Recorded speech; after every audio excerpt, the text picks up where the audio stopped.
Beth here, talking from behind the camera with my power pointer. So you're going to see my hand walking you through a brief review of the directions for a case clinic, which is going to happen within your coaching circle. And ideally, your coaching circle is going to meet once between each of the large virtual gatherings for a total of 5 times over time. So that way, everyone has an opportunity to present a challenge. This is a challenge giver. And perhaps see that challenge with fresh eyes. So each case clinic, there is a case giver, a challenge giver, and they are bringing a specific challenge to the group with the hopes that new insight and clarity and perhaps even direction might emerge from the process. And so the case that they are choosing to bring is reflective of living in this gap between we all have highest hopes for the future we want to create, and yet we so often find ourselves rather stuck in the current situation, and it's just not getting us to where we want to be. And so the challenge presenter is bringing such a case to the group in hopes that they have some wisdom and insight to help them move forward. And so the very first step, which will take about 2 minutes, is that you clarify your roles. And in the first case clinic, someone's just going to jump in. So someone's going to say, I'll be the case giver. And then after that, each of you will have a little bit more time to sort through what is your challenge and how to form an intention statement. But often in the very first case clinic, you need to decide who is the case giver, and a case giver is choosing a situation that they're currently facing. It's concrete, it's really important, and a big difference might come from having some new insight and perspective.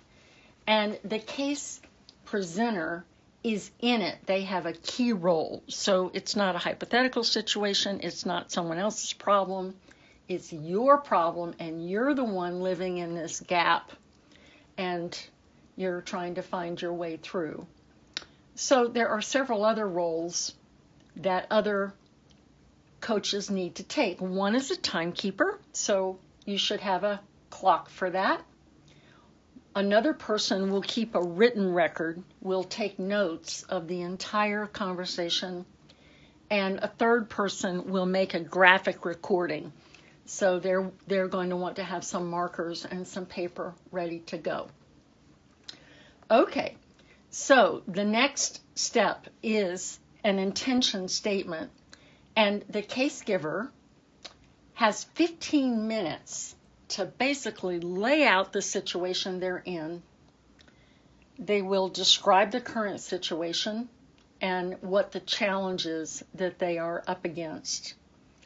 They'll identify who some other stakeholders are and how they view the situation. This is really important, and that is the intention. What is the future that you want to create, that you know is possible, but man, you just can't get there? So, for example, you know it's possible for people to have rich and full lives in the communities in which they live, especially during the day, but darn, it just seems like all you guys are doing is scheduling activities and trying to keep staff in place and just get through the day. And isn't there something more to find to strengthen our ability to do what our intention is? And the case giver also wants to talk about their own threshold. And so one thing that makes this process different from other kinds of problem-solving conversations is the case giver is being vulnerable and self-reflective and asking, what is my learning edge? And that may be, what do I need to let go of? What do I need to learn? But you're basically turning the camera back on yourself, and you're asking, why am I now facing this situation? And what is the situation inviting me to let go of and to learn? And then finally, the case giver is clarifying where they feel like they need help and how the other coaches might be of greatest assistance. So, there's a few things that are important for coaches to remember. You're basically listening. You're practicing going into a deeper level of listening. So you are really trying not to interrupt, to give advice, and to go off on your own situations. Now, that said, there might be some clarifying questions that are really important to ask. So if you can keep that part short, the main thing is you don't want to take away from the person living with the situation, getting as deep into it as possible during those 15 minutes. So then you're going to move into, frankly, what is the most important aspect of this process, and that is silence. The group is going to hold the situation for 3 minutes. You will hold the silence to connect to, listen for the resonance of the entire story within each of you. And you want to do that with your mind and your heart and your whole self. And you just want to see if you can connect to an image or a feeling or even a gesture that you are experiencing having listened at a deeper level to the case giver's dilemma. And you are truly, I'll just say, for the first minute of the 3 minutes of silence, my mind is often chattering away, and I'm trying to find something clever to say. And if I can just let myself move through that and drop deeper, I'm always fascinated by some image or feeling that emerges that might not even make very much sense. But interestingly enough, in sharing that, it often provides some insight and connects to some wisdom that the case giver will discover. And that brings us to the fourth step, which is 10 minutes. So the alarm goes off, your silence, and there is 10 minutes for the coaches to mirror for the case giver the images, feelings, and movements that they experienced. And so each coach takes a few minutes and provides an example. For example, an image that came. I was listening to the situation and imagining that you were part of a coral reef that had broken off from the big reef, and I was worried at first that life in that fragment was dying. And then as I looked closer, I realized it was teeming with life. It was just floating now. It was no longer attached to the bigger structure. Oh, what does that mean? I have no idea. But I'm going to trust that by sharing it, maybe that is going to have value for the case giver. Or maybe a feeling that I had like, oh, gee, I just felt the weight of the world as you were talking. It's so heavy. And I wondered if there was just a way to let some of that weight go. Or there may be a movement or a gesture that emerged. So you're just mirroring these reflections back. You're still not giving advice. Please don't give advice. And in the last couple of minutes, the case giver receives the images from the coaches and responds. So then you move into the most interactive section of the case clinic, and that is generative dialogue. It's going to last for 20 minutes. And this is where everyone gets to reflect on the mirroring and the challenge giver's reflections. Perhaps you surface new perspectives and new possibilities.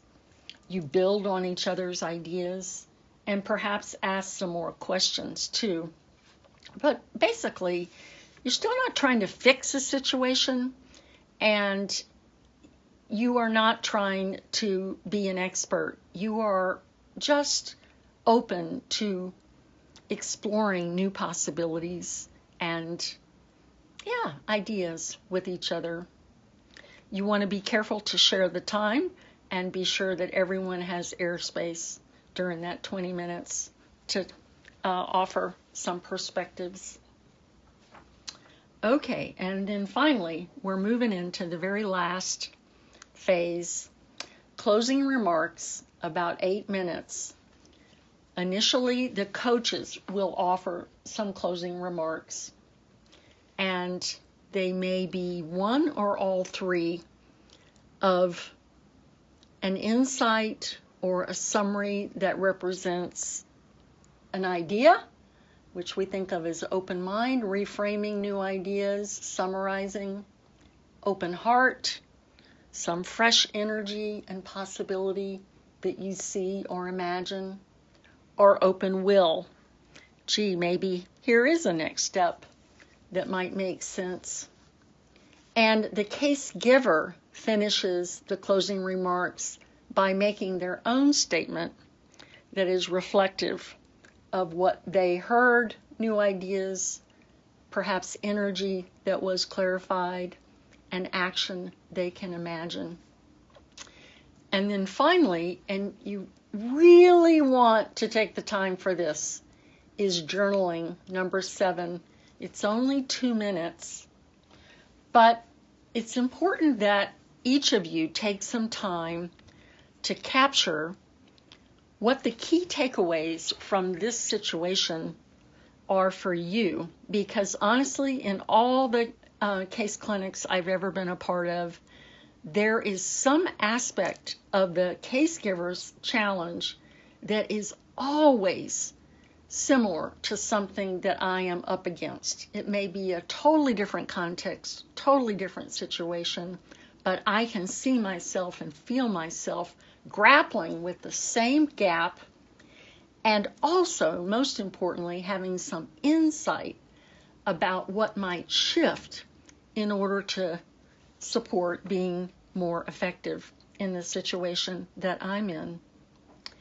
And so, if you have time, I would try to leave another 10 minutes after the hour is up, so you don't just jump off the call.